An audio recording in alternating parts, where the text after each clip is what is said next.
It's hump day. Hump day! It's hump day. Hump day!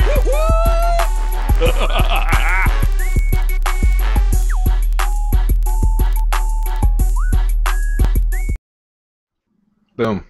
Hey, hello everybody. Welcome to Hump Day Hangouts, episode number 88, as we inch our way closer and closer to episode 100 here. So today is the 13th of July, 2016, and we've got almost the full crew. I think Chris might be popping in later, but right now he's MIA. He's down in Florida right now. So let's go down and say hello real quick. Hernan, how's it going? Hey guys, hey Adam, hey Facebook, hey Google+, hey everyone. It's really good to be here. Soon we're just going to have like Bradley surrounded by like a multi-monitor thing with like 10 different cell phones on it so we can do everything. Like Hollywood Squares, you remember that? Yeah. Marco, how's the weather down there? It's warm and sunny, surprisingly. We haven't had rain or that much rain for about 2 or 3 weeks, so it's really good. It's the rainy season, actually, so no rain during the rainy season is always good. Amen. I don't know about you, Bradley. I'm guessing you're pretty warm too, because I'm a couple hundred miles north of you, and it is hot up here. Yeah, it's nasty. The end of July to August is always nasty in Virginia. It gets really humid. It's awful. But all right. Well, on a happier note, I think you're going to tell everybody about the change for the. I'll mention Master's Minute because that's what we were talking about last time. So that's the lead off. I'll let you jump in from there. Okay, so we're going to call it Rant Mastery. We're going to. It's a. Instead of minute with the masters, which is what we were going to do, potentially. So every day we're going to try to jump in, at least on weekdays, and jump on like Facebook Live or something and just kind of rant about something. And we were calling it before Minute with the Masters, but we like Mastery better. So if you guys want to check it out, we've got a Google form up, and it's 100% anonymous. So all you got to do is go to rant.semanticmastery.com. So rant.semanticmastery.com. And it's a Google form, and you can submit a question or a topic or something that you would like us to sound off about. And we're going to start on a daily basis. One of us will just jump on the Facebook Live and produce a rant about a particular topic or subject. So keep in mind, it's complete. We're going to get a bunch of submissions. We're only going to be able to select one topic per day. So your submission does not guarantee that it's going to be about.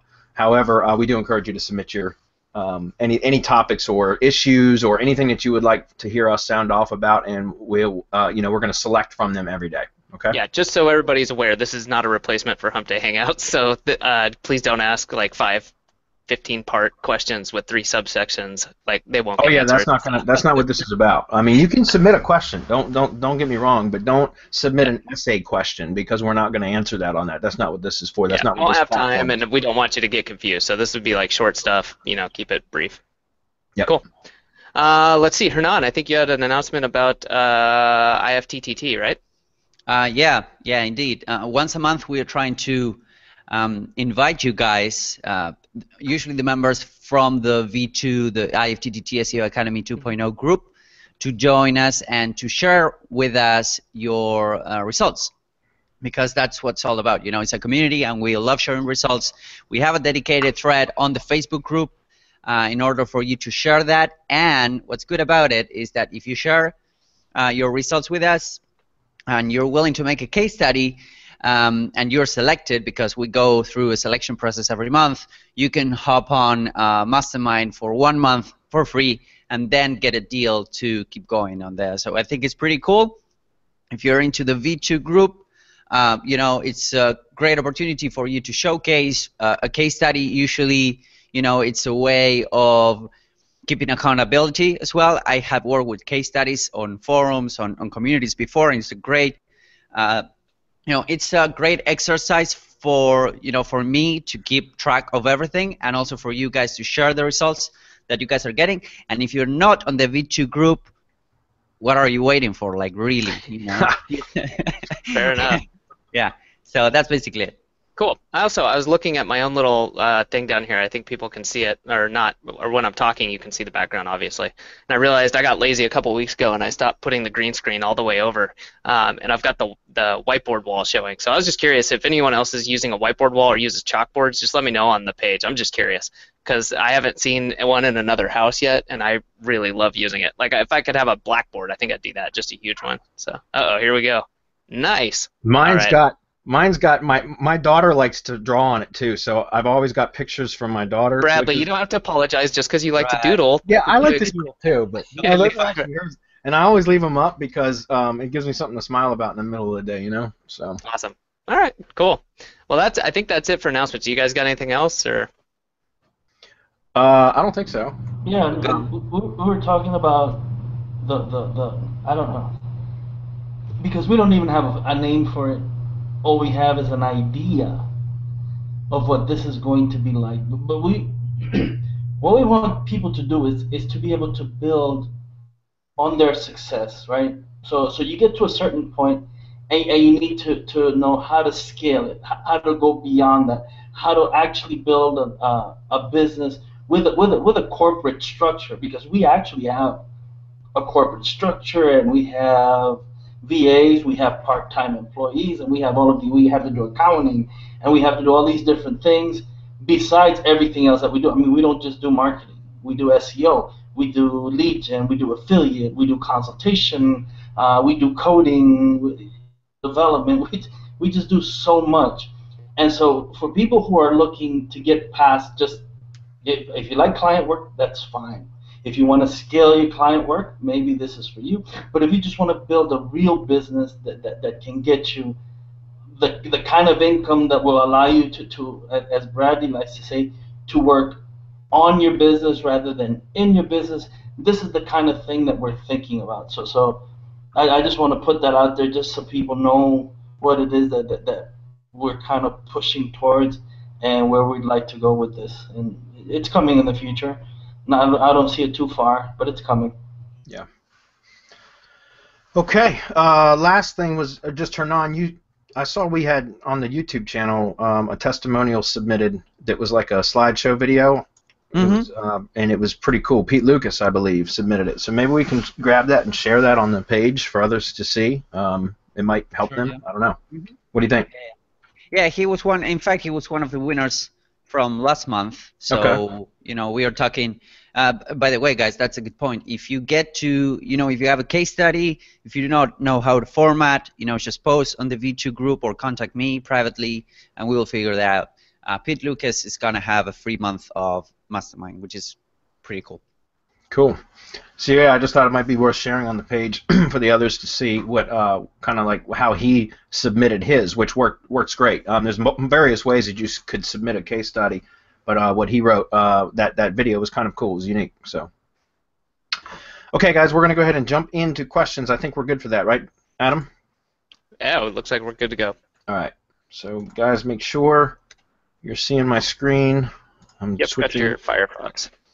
Okay, right. So you should be seeing the event page, right? Correct. All right, so we're good to go.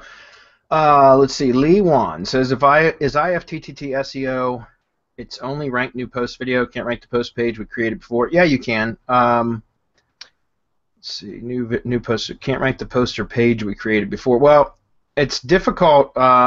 Pages don't syndicate unless you use a plugin like RSS includes pages, which will allow you to insert pages into your RSS feed. However, if it's been pre-published, then you're not gonna. It's not going to if you add that plugin and you're using your feed, it's not going to trigger IFTTT to syndicate. That only happens when you have a new post, a new published post.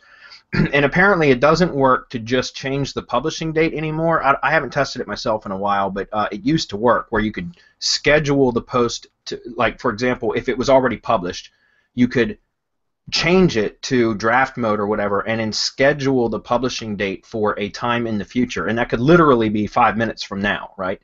And then after 5 minutes you just refresh the page and it will show that it's published again, and that will reinsert it into the feed. At least it used to. I haven't confirmed that recently, but it's been a few months since I've done that, but that's also a manual way and it sucks, so I don't recommend doing that. However, the developers that also created the RSS includes pages plugin also has a plugin called Republish Old Posts. So those two plugins can work in tandem and can accomplish what it is that you do. Now, one of our mastermind members decided when I suggested to use that plugin that I guess decided not to use it or test it himself. So I tested it myself last week just to confirm that it does work, because it's been a while since I've used that one too. But Republish Old Posts, You install it, it's free. They have an upgraded version. I don't think you need that. And then you go into the settings and you change the publishing settings and like how it republishes old posts. But it's not instant, guys. So like if you set it to republish old posts to check for old posts or whatever every 24 hours or something like that, and you'll see what I'm talking about in the settings, then you have to wait, and you have to wait for 24 hours, and I think there's a 4-hour plus or minus window to kind of randomize it a little bit. So you might have to wait, a day, day and a half before you see an old post being pulled in and reinserted into the RSS feed. But it will trigger the IFTTT network, and that's an automated way to do it. And it's kind of cool because it'll drip out old posts or old pages if you want pages to be included as well. It'll drip them out over a period of time so that it's not just a big data dump onto your network, if that makes sense. So that's the best way to do it. I wonder if as far as videos, there are like recipes that you can use to resyndicate old videos, and we've got tutorials on how to do that inside the IFTTT SEO V2 training. It's in the update section, and the like recipes are on the account workbook template. Okay. All right, Mark says, hey guys, when building a new site that you're only wanting to rank in maps, do you wait a certain length of time before building the branded network and the citations, or are you not worried about link velocity because there won't be a huge amount of links? Mark, I don't worry about link velocity for new sites that I'm just trying to rank in maps, especially for citations. Like usually what I'll do is I'll do an analysis of the competition first to get an idea of how many citations the people that are in the 3-pack currently have, like an average or a median number. And then what I'll do is I'll try to meet or exceed that with citations. And that's pretty much it. And you'll find, guys, for a lot of industries, markets, whatever, you're going to see a lot of sites don't have a lot of citations actually, and so it's not really that difficult. And I'll just buy a pretty big package to start, and then once I get the citation links back in the report, then I always grab the URLs from the listing, the citation URLs, and I'll go submit them to an indexing service. Okay, because that helps. A lot of citations take forever to index, or they just and you won't see them all the time in like Majestic and Ahrefs. Very similar to like Web 2.0 links. You won't see a lot of your citation links show up as backlinks in a lot of the backlink analysis tools. However, you will see them in Google Search Console if you go take a look at your domain there. Okay. All right, next one. Alex says, hey guys, my SEO journey is off to a great start. Having doubts as this is my first SEO campaign, but I'm pushing forward. Well, congratulations, Alex. I would +1 that, but I'm not signed in Firefox, so I can't. Somebody else +1 that. He says, I've learned a lot since one of your previous Hangouts, and I have been able to open my mind as you guys suggested. I've gotten my first video ranked onto the first page of Google, but sometimes it's up there and sometimes it's not. Why is this happening? That's normal, Alex. It's called the Google dance, especially with videos. You'll find that over time your channel, as it gains a little bit of authority, that it won't happen as much, but especially with newer videos or newer channels, you're going to see that happening a lot. Okay, so don't worry about it. Don't freak out. With videos, you can go in and start editing and stuff. Most of the time, I say just leave it alone. Like if you syndicated a video to a network that you've set up, or several networks, whatever, just leave it alone. I always wait about 14 days before I start doing additional SEO things to the video, because 14 days gives it enough time for it to stop doing the Google dance and to kind of settle in where it should be settled in from all of the syndication points. In other words, all the video syndicating out across the network will have received all the benefit within 14 days that it's going to get from that single syndication, if that makes sense. But then from that point, I'll do additional work if needed. So that's like build additional links to it, do additional embeds, send it out through a SendWire blast or FCS networker, or get a tweet the URL and then get a bunch of retweets to it, because those are social embeds. So there's a number of other things you could do. You could set up another network and do the like recipes, like what we mentioned, to resyndicate an old video. So there's multiple things that you could do, but just give it about 14 days before you start doing anything else to it. Okay. He says, also, I've been revisiting the RSS lessons from IFTTT Academy, and I wanted to ask, should RSS feeds be submitted or spliced just once, or would I see better results if I keep submitting repeatedly? Is it worth the time? No, there's a diminishing return, Alex.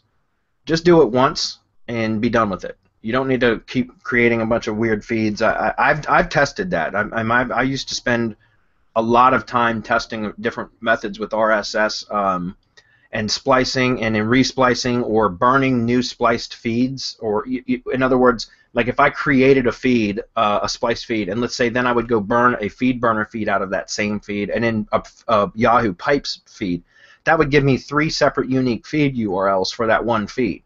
And then I could submit all 3 of those. And then I would go and burn another version of it, like burn a feed burner feed out of the Yahoo Pipes feed. Does that make sense? So, and then go submit that. But really, there's a diminishing return. You don't really need to do that. And Yahoo Pipes isn't available anymore anyways, guys, so don't freak out. But you really don't need to do that. Just create the feeds, splice in whatever you're going to, like related content feeds, that sort of thing, and then go submit them to aggregators. Use a tool, a submission tool if you have one. If you don't, you can always hire a Fiverr gig. That's what I suggest that you do. And then submit it and just be done with it. Move on. Okay. Lastly, what would you recommend as far as quality content goes? I've been purchasing from TextBroker, but I'm worried the articles may be spun or may be reused after I publish them. Thanks. Yeah, for money site content, I have, you know, some pretty good paid writers that I use. If it's a lead gen site, then yeah, I'll use a content farm because I don't care. It's a lead gen site. For like big money sites or for client sites, then I have you know, a US based and an English, a UK based writers that I use for like money site content, and I'll pay somewhere around like $40 for a 1,000 word article. So what is that, like 4 cents per word or something, which actually is not a bad price. But that's high quality, like top tier content, which actually, like I said, is a really good price. But if you're doing like lead gen sites and stuff, then you can get away with using content farms. Don't worry about it if that's what it is. If you're doing money site stuff, then for pages you're going to want to have original content. For posts you can use curated content, which is what we always recommend. Okay, because it's more efficient. I'd rather use a curated article for a post than a shitty $2 content farm article, because that's just crappy content for the most part. For pages, you know, like I said, if it's lead gen stuff, I wouldn't worry about it too much. You could get away with. As a matter of fact, the Pete Lucas case study that we were just talking about at the beginning of the Hangout was a test. And if Hernan dropped that video, you can see the case study video that we're talking about right here on the event page, and you'll see that Pete Lucas set up a test, and and I've known this to be true because of ATM sites that I build with Lead Gadget, that you can have pretty much the same content across hundreds, even thousands of pages, and they'll still rank for local, and it still does. I don't recommend it for money sites. I recommend that you have you know, unique content for all the pages, but you can use content farms for that if you need to. But for money sites, absolutely, like big money sites or like client sites, you're going to want to use all original content that's high quality. Okay, and for that, just go find your own writer. It's good to have a relationship, to build a relationship with like a specific writer, because then they get to know what it is that you're looking for, and you get to know their style, so that you know that you have consistent content, a source for consistent content. Does that make sense?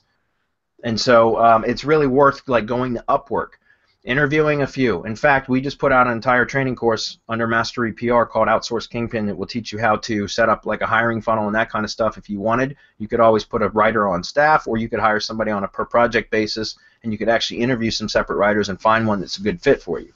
And that's a good way to do it. If you're going to make a true business out of this, you should have a relationship with a writer that you know, you can always turn to for content needs.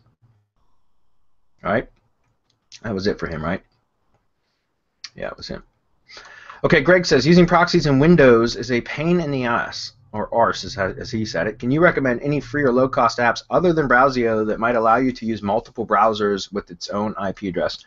I don't know of any others other than Browseo. Well, you know, there are some VPNs out there that will allow you something that's called tunneling, which basically you assign one of those IPs to an application. So let's say you have your native IP on Chrome and you're having the VPN on Firefox, you know. So I think I have somewhere, I'll need to look for it. I have a deal for one of the, I think it's unlimited VPN. It's for lifetime or something like that. It's super cheap, and it will allow you to do something called tunneling, which is this. I mean, it will allow you to turn it on selectively depending on the app that you're using. Just remember that those IPs, you know, they are not dynamic like they are on proxies, or you know, they are being used by several people, but you can, you know, you can emulate another location from your without having to change your system IP. That's my point. Yeah, yeah. I mean, that's why typically, if you're going to do it manually, which is how I had done it before, was I would just, you know, use Firefox. You use Foxy Proxy so that you're logged in as a proxy. Do all of your work on it as a specific account set in that browser, in that Firefox browser, because then you know that you're underneath that IP. Then if you go to switch accounts, then you just close everything down. You go through the cleanup process, the wiping, the cleaning process with using CCleaner and Proxy Tool, which is that add-on bar that goes across the bottom of Foxy Proxy, or excuse me, Firefox. All that training's in there, and just clean it all, and then close your browser, restart the browser, and then set up the new IP, and which is really simple with Foxy Proxy, and then just go start work on your next account set. I mean, that's really the only way that we have done it. And Browseo came out, and I have Browseo on my own computer because I use it sometimes for some video project stuff. But other than that, my RVAs don't even use Browseo. It's a great product, and in fact, they probably should. That it's just a matter of we had trained them on the method that we have inside of IFTTT SEO Academy, and so that's the actual process that they still use too, because they're typically only working on one account set at a time anyways. So you know, you can do it that way. Those of you that are doing a whole lot of building yourselves, which I don't know why you would be, but if you are, then Browseo would be a big help. It's worth the investment because it would save you a lot of time. Okay. Also, what about logging into persona networks? Google doesn't hassle you so much when you log into network from consistent location. If Bob lives in Phoenix, then shouldn't you be logging into Phoenix via VPN or have some better control of login IP address? Greg, at some point maybe that will be the case, but right now it has not been an issue. At some point I believe that is going to cause a problem, but for now it doesn't, and I know that to be true. Here's the deal, Greg. When if we create and I'm saying we because we sell the networks to people all the time, but let's say that you created, I don't know where you're located, but let's say that you're in Florida, okay, and that you build a persona network based in Phoenix. Then once the account has been created, you know, you can log in through your own IP so that it binds to your account, and it has not caused any problems to this point. Like I said, at some point in the future it may, but it's been 4 years that I've been doing this and I haven't had any issues with it yet. But the other thing is you could also make yourself log into the Phoenix persona account through the proxy that you were using to create the account, and then assign your main profile, so the Greg Drebert profile, as a manager. So then whenever you're logging into that account from now on, you're doing it from your own computer, from your own profile, so it doesn't matter where you're located because you're a manager. If that's an issue that you're worried about, to be honest with you guys, I don't worry about it. Okay, when I have networks delivered to me from my builders, I just log in as soon as I get them back from my own IP, and that's it. I set them up. I'm just letting you guys know. Be honest. I know there are some real, you know, like people that are real nervous about that, and you know, tinfoil hat, the whole 9 yards. And I'm just going to tell you the truth. I don't really worry about it because it hasn't seemed to have any negative effect at this point so far. Okay. But if you want to get, like, really, if you're worried about it, just do that. Just log, you know, once you have created the accounts via the proxy, just assign yourself as a manager, because then you can log in and do whatever. And guys, you only need to do that for the Google account. Everything else you're pretty much fine anyways. Okay? So, and that's why we don't teach to set up fake Facebook profiles, because you will IP lock Facebook very quickly. That's why we don't do that. Adam Young says, hey guys, questions about ranking local map. Can we rank one Google My Business page for 2 different languages? That's a good question. I don't know, Adam. Hernan, Marco? Yeah, I saw this earlier before we came on, and it's interesting, but it's not anything that I've tested yet. Yeah. Well, one Google My Business for 2 different languages, I don't think so, Adam. You could, I mean, you could treat the two different languages, because I like to treat languages as subdomains. So you can treat the two different languages as two different separate websites. You know what I mean? I know that they Yeah, will but have if it's the same phone number and the same address, though, couldn't that cause NAP issues? Well, yeah, that's something that we will need to check out, because I like to treat like different languages as different entities, because that's the deal. You're dealing with an entire different, set of SEO rules. Like I do a lot of Spanish English stuff, and that's the deal. Google doesn't even work as well in Spanish or any other language for that matter. But on the Google My Business side of things, well, we will have to double check actually. Now that you mentioned entity, from an entity standpoint, you'd be creating ambiguation if you use the NAP on the same NAP on both. And so from that standpoint, I would just say no, because you don't want to do that. You don't want to be ambiguous when it comes to the business. Right. You want to make sure that your entity is what it is, and that Google knows exactly what that verified entity is, especially with regards to the semantic web. So that's a good point. You have to be careful with that with the entity and whatever signals you're sending to Google. Yeah. Yeah, I would worry about that too because of NAP issues. And that's what. So we just had a conversation about this in one of the groups. Somebody was asking about having two businesses with different names, but they were in the same location, so they had the same name and the same phone number, and I said that's probably not a good idea. I've experienced stuff like that, guys. It's a real pain in the ass. Like if you have two businesses at the same location and they have a unique name, they share the same address, but they have different unique phone numbers and different web addresses. That's usually okay. It's usually if you start to share 2 out of 3 of the data points from NAP, that's when it starts to cause problems. Right. So usually, if there's only one shared data point across multiple listings or whatever, then it doesn't create NAP issues. That's just typically how it works out. So I would recommend against that, Adam. Trying to do that, anyways. Do something where if you were to change the name, use a subdomain, and then have a second forwarding phone number, you could do that. You can get away with that. Like Hernan said, have a subdomain with one of the languages versions of it, and then just change the name, which it might be changed just because it's in a different language. I don't know. But then you could have the same physical address, but then for the phone number, just get a different virtual phone number and have that forward to the same destination. If they all calls route to the same place anyways, it wouldn't matter. But at least you'd have a unique phone number then. Right. Yeah, and I think it's going to be more related to the queries that trigger that listing.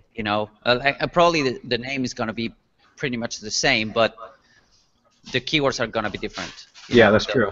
The queries are going to be different, so that could work. I mean, the fact that you get another phone number, maybe another PO box, I don't know, but we'll need to test at the end of the day. Yeah. William says, does the RSS feed trigger still work for IFTTT, or would having a Twitter trigger be better? Yeah, it still works, William. It absolutely still works. Meaning, does it cause a problem syndicating full text content with raw URLs to the homepage, etc.?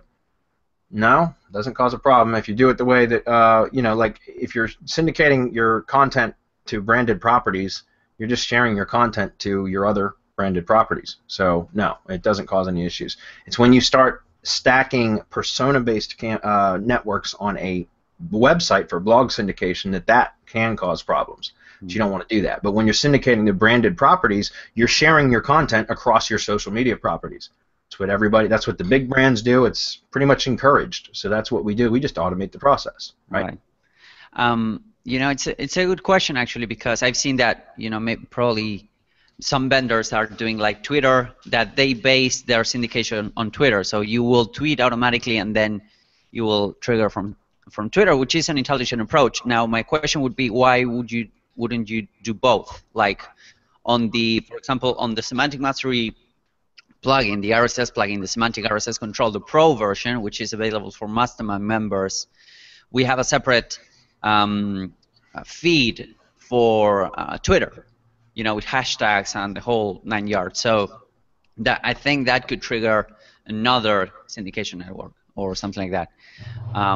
But what do you think, Marco? I think this is Well, we also created Twitter SEO Academy from RYS Academy, which right. deals right into this, where you create a separate IFTTT network to syndicate the tweets. Yeah. And to bring back, to make your Twitter, whatever your Twitter is, to give it trust and authority, and to give you that much more standing inside of Twitter. So we do have that. That's a good point. It is a good idea, but I wouldn't do it instead of IFTTT. Do it in addition I would do it to. as an add-on. Yeah. Yeah, in addition to, instead of and not instead of, do it in addition to, and that's right. That's what I was going to say. That's actually a good point, because if you syndicate your content to your branded properties, full text feed, RSS trigger, that's fine. That's what we've been doing, and it works great. Again, I think it's the Google tickle. We're giving several signals. We're triggering the good part of Google's algorithm. But at the same time, you can do that with the Twitter, is set up a separate syndication network around your Twitter, or just triggered by Twitter, and get additional juice you could set up persona-based networks that are triggered by Twitter. I don't see why that would be an issue. In fact, I haven't actually explored that myself, but I don't see why that would cause an issue, because like you said, it would be basically building links back to the tweet, which would have a URL back to the post that you were syndicating from your money site, right? So you'd be basically juicing just the post URLs through Twitter, which isn't a bad idea. So that's a pretty good way to do it. Now, I like Marco just said, I wouldn't do it instead of. I would do it as an addition to. Okay.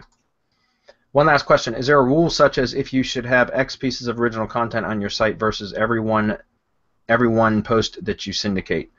Thank you. I don't think so. I mean, I syndicate everything because it only makes sense. If I produce content on a money site, I want all of the social media properties around the money site to link back to that post, to basically share that post. So why would I have any posts on my site that aren't being shared? Because remember, we're doing it for SEO, but we're also doing it for traffic, guys. You know, by sharing your content on social media networks where there's potentially traffic, you could get traffic back to your site, which is essentially what you want to do. So it's not just about the SEO, right? So I think you should be sharing all of your content to your branded properties. There's no doubt. And syndication also creates trust and social signals, which is part of the Google tickle. Yeah. Brian says, what category in my schema JSON markup would I use for Mosquito Pest Control Company? Brian, there's a guys, all of you bookmark this. I'm going to grab the URL and I'm going to drop it on the event page up at the top. But this is, and I'll open it up over here first so you guys can see it. This is a Google Doc that it's updated in real time. I don't know who maintains it, but these are the schema list categories for local businesses.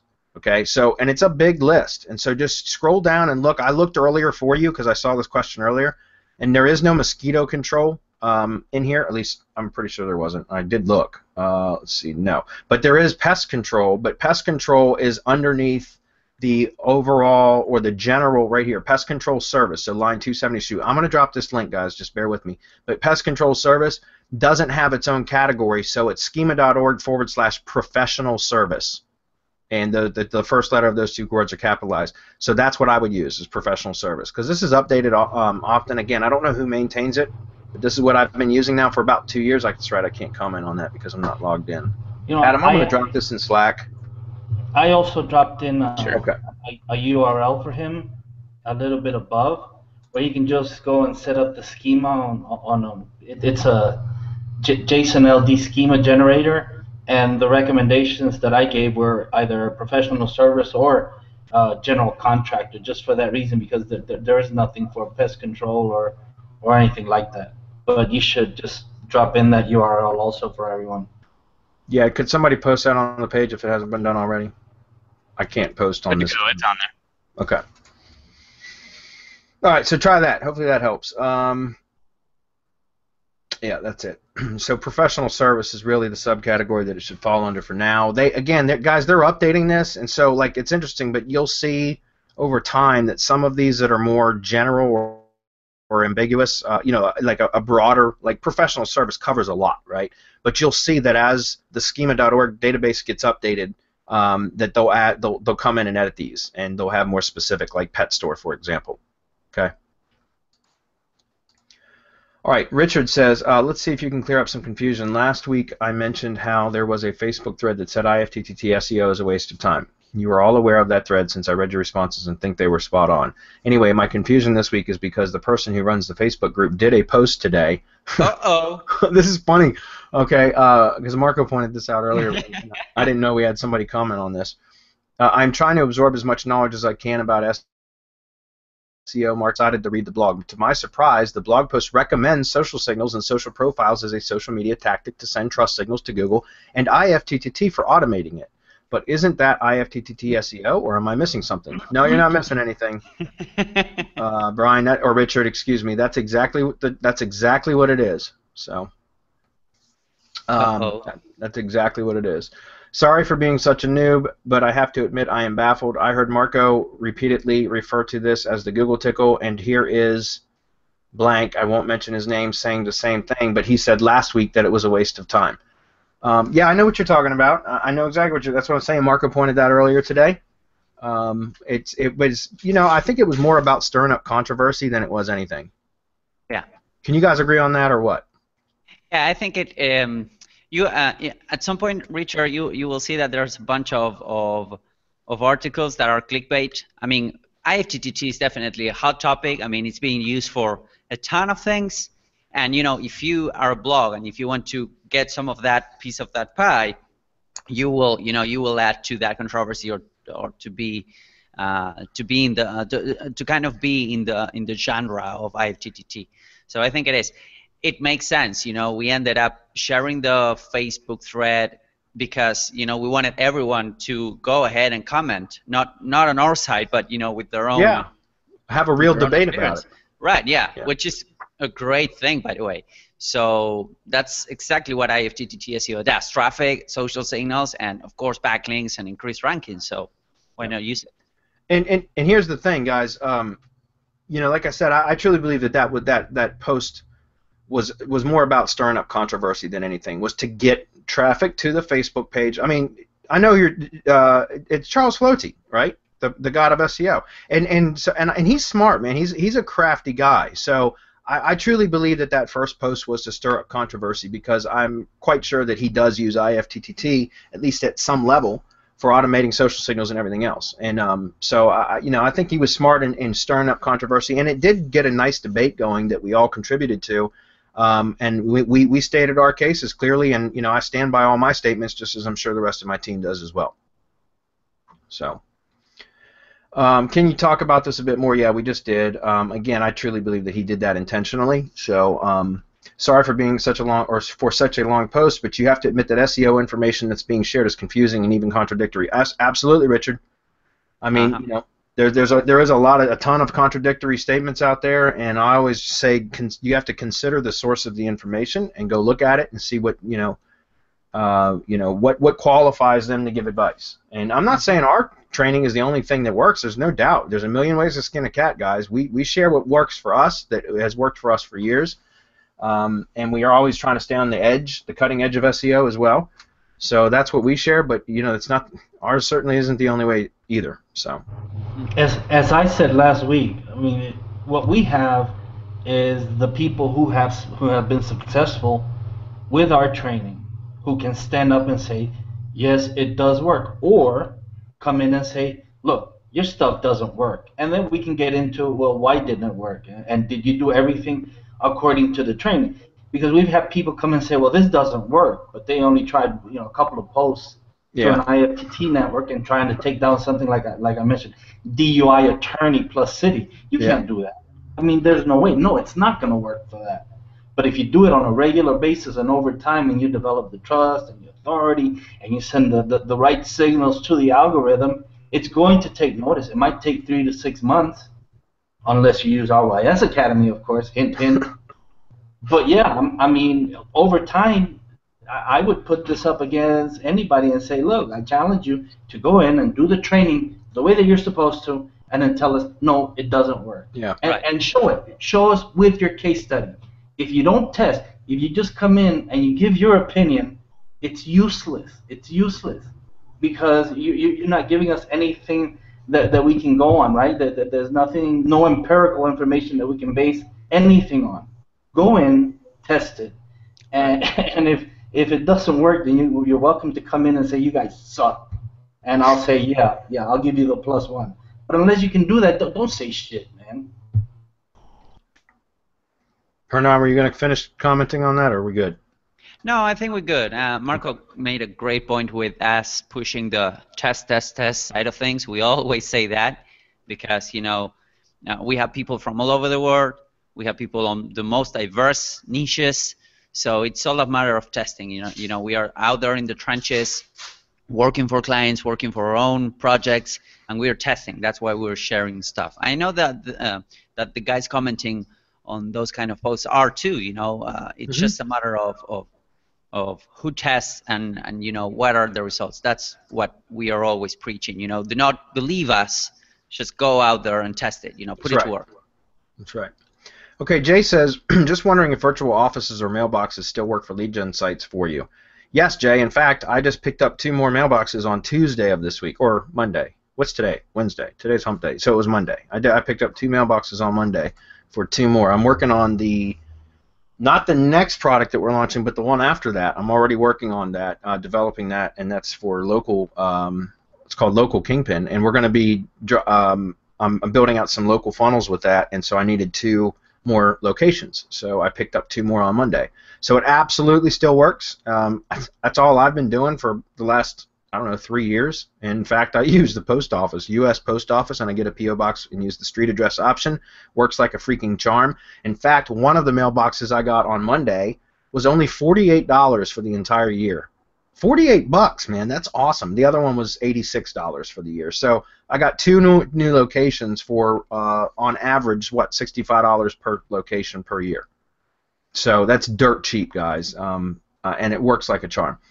So he says, I'm assuming renting a mailbox with the actual physical address, and then he gives an example, is better than just a regular mailbox. I'm not sure what you mean by that. I'm not sure what you mean, like, because whenever you rent a virtual mailbox, you get the street address of the building that it's in, and then you get the box number. So I'm not sure what you mean. Can you share what you're doing for that, or give me some advice? Yeah, I just did share. I'm using the USPS, United States Postal Service. You have to fill out a separate form, and in fact, to be honest with you, you really don't have to fill out the form. You're supposed to, but in one of the more recent ones, I got another mailbox about a month ago, and the guy didn't have any of the forms available. So he said, don't worry about it. Just, you know, format your address using the street address of the post office and then the pound sign and the number of the mailbox. They tell you not to use suite or box number or anything like that. You just use the pound sign, and that's it. And they're real particular about that. I'm not sure why. But they still delivered the Google verification postcard to the correct mailbox, so it didn't matter. Okay? Let's see. Okay, 5-minute warning. I see. He says, I have a lead gen site that's stuck on page 2 that I do not have any citations for because of the business address, looking for a solution. Yeah, go get an address, guys. I mean, the way I look at it, guys, is organic listings for local is really almost worthless in my opinion now. And I know that's probably going to piss some of you guys off, but the problem is if you go look at a web browser, if you're on a desktop or a laptop and you do a local search now, guys, there's 4 AdWords ads above the 3-pack, and then there's the 3-pack.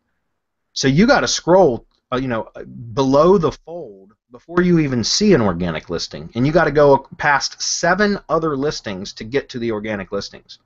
And so because of that, I am starting to do a hell of a lot more paid traffic stuff, AdWords stuff, and I focus on maps for SEO for local. I really don't care about organic anymore for local. For local, just make that real clear, guys. I focus on maps for local, and I'm starting to do AdWords. In fact, the Local Kingpin training that I'm developing right now is specifically about how to set up funnels and generate traffic using paid traffic so that you don't have to worry about the SEO. That will be an additional option if you want.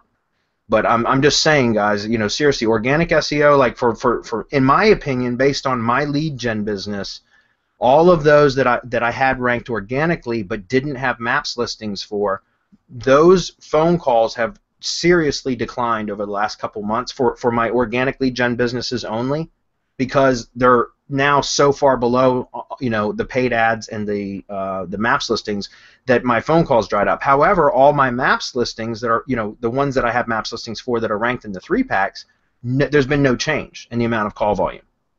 So, but my organic listing call volume has seriously declined over the last several months because of the new format of the search engine results pages. So, I'm just saying, guys, I think, as SEOs, we have to evolve with the times. And I think, I never did AdWords before in my life, and I just recently started doing it, and I'm learning a lot about it right now. And I think it's something that should be included in an SEO campaign now. I truly believe that. I think that it should be a combination of organic SEO, paid traffic from multiple sources, not just AdWords, but Facebook, Bing, YouTube, AdWords for YouTube. I think there's a lot of various options for traffic generation that you shouldn't put all your eggs in just the SEO basket. That makes sense. Because guys, what happens if Google changes their algorithm tomorrow and all your work drops because you got, whatever? I mean, you're screwed. But at least if you got AdWords campaigns, you still got traffic coming to your site. We're generating traffic to client sites or lead gen sites, whatever. So we're going to be doing more training in the future about AdWords. That's kind of what I'm working on now. All right, so I'm sorry, go ahead. Just to finish that, and just to show you the power of that map and how much Google trusts it, I actually had a website de-indexed by Google, right? But it was a verified entity, meaning that it had a verified Google My Business listing with the phone number, with the link to the website, and everything was still up, all of the links and everything, and the phone number. And so it continued getting calls even though the website was de-indexed, and it was getting visits from the map listing because there's a link to the website, right? And so even though the website was de-indexed, it didn't matter because the calls didn't change that much. I mean, what is it? It's about 80-20, right? 80-90% of the calls come through the map listing. And so if that happens to you, you don't even have to worry about your website being indexed, because Google is still going to trust you enough to display all of your information on the maps and rank it and just keep it. So, well, yeah, because it's not your website. I just thought I'd throw that out there. Yeah, you're right, Marco, because it's not the website that ranks in maps, it's the maps listing. Correct. Yeah. So that's a good point. And that's why, like I said, honestly, guys, I don't care about organic rankings for my lead gen sites anymore. Like, I just focus on maps, and now AdWords too. I'm doing that too. So. All right, we're almost out of time. We're going to answer a couple more real quick. Ganti says, Bradley, can you give me a link to your curation course? Did you already drop that, Adam? I'm assuming you did. Yeah, Lulian? Anyways, whoever's right above there. I think he was talking about curation mastering and probably the one we did with Scott Scanlon. Yeah, he's good to go, though. Okay. We answered his questions. Okay. All right, let's see.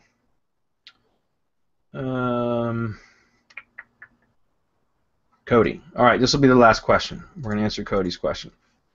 Hi guys, I have a client that I recently started working with. We created him a new, better optimized website according to best practices for marketing and SEO. One issue we're having is that he has a lot of old blog posts that were way over optimized. My question is how best to handle these blog posts. They are great subject matter, but they are keyword stuffed and just terrible in terms of best practices for SEO. We were considering taking them down, revamping them, and then reposting them in a drip. Obviously our concern is that this would create 404s. Should we redirect them to the home page, or would the 404s be less of an issue than a bunch of stuffed content? No, because, all right. So what I would do is I would do a full analysis of the old blog posts, like the backlink analysis, to see which posts had links built to them already, because what you'll probably find is a lot of the posts don't have any links, or that the ones that might have a few links, but they're really insignificant links anyways. That really aren't benefiting the site any, and you would just have to like use Majestic or Ahrefs or whatever and do a backlink analysis and go sort by pages or posts and start looking at the backlinks, and you'll probably see a lot of them don't even have backlinks pointing to them anyways. So for those, you don't need to worry about 404s or any of that. If you do have backlink, the ones that don't have any links pointing to them, I'm saying. The ones that do have backlinks pointing to them, if they were decent backlinks, then yeah, you'd want to set up a 301 redirect to either link to the new version of the post, the one that has been like less optimized, it's been edited and made better, or you could redirect it to the home page or something like that. But what I would suggest doing is redirecting to potentially a subdomain on the site or something. So the posts that have URLs pointing to them, like backlinks pointing to them, that might not be the highest quality backlinks, You can still benefit a little bit from that juice, although I would probably just go ahead and remove them or redirect that old post URL to something like a subdomain to where you can benefit a bit from the domain authority from those backlinks, but it wouldn't be pointing directly to your money site. Does that make sense? That's what I would do. And then I would absolutely redo the content though and have it dripped out at as new posts. Okay, so the only old posts that you have to worry about redirects are those that had backlinks pointing to them, and the ones that had decent backlinks pointing to them would make sense to redirect them to the new version of the post. But all of the other ones with kind of spammy links, and which you'll find a lot of that probably, is go ahead and redirect those. You can either do like, what is it, a 408 error code, or a 408 code is when you say no longer exists, or you could do a 301 redirect and redirect them to a subdomain on that root domain, of that domain, which could kind of like push the domain authority still to the domain, but it wouldn't be pointing directly at your money site. You might actually see like when I remove spammy links, like sometimes I'll see an actual ranking boost. So, if I can just jump in for a second, if he has just a couple of great posts, right, with they're ranked and they're getting traffic and they have great links and whatever, and he's planning on de-optimizing, as long as the slug isn't optimized, then he can just repost it, clean it up, and repost it with the same slug. Yeah. And he'll eliminate all of the problems of whether you 301, you 404, or whatever. Just ones that are worth keeping, right, with that same slug. That's just another suggestion. That's not over-optimized. Correct. Yeah. Right. That makes sense. Yeah, that's what I've done with some clients. We have actually not taken down, just revamped the content or de-optimized the content.